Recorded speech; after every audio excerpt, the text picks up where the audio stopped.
Hello everyone. তো আমি কিছু ইনফরমেশন দেব আলিপুরদুয়ার ডিস্ট্রিক্ট হসপিটালে থেকে যারা নার্সিং জিএনএম করতে চাচ্ছ তাদের জন্য। তো অনেকেই যারা মানে আছো যারা এখানে হতে চাচ্ছ, জিএনএম করতে চাচ্ছ, তো তারা হয়তো ভাবছো যে হস্টেল দেয় কিনা ফার্স্ট ইয়ার থেকে। তো এখানে ফার্স্ট ইয়ার থেকে হস্টেল দেওয়া হয়, তবে হচ্ছে যারা দূরে তাদেরকে দেওয়া হয়, যারা কাছে তাদেরকে দেওয়া হয় না। আবার অনেকে আছে যদি সিট ফাঁকা থাকে তবে সেক্ষেত্রে দেওয়া হয়। আমাদের সময় আমি পাইনি, তবে কিছুদিন পর দেওয়া হয়েছিল, মানে ফার্স্ট ইয়ারে দেওয়া হয়েছিল।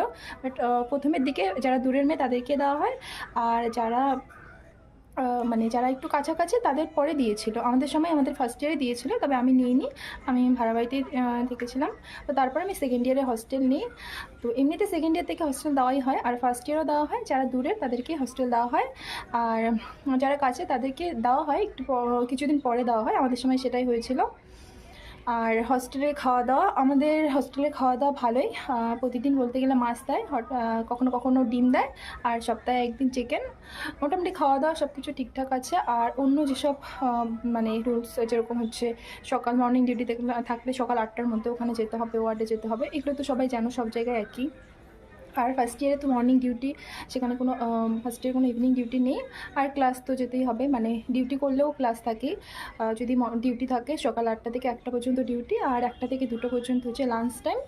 তো আর তারপর 2টা থেকে 4টা পর্যন্ত ক্লাস টাইম, আর 4টা থেকে 5টা বা 4:30 কখনো আর কি হয়।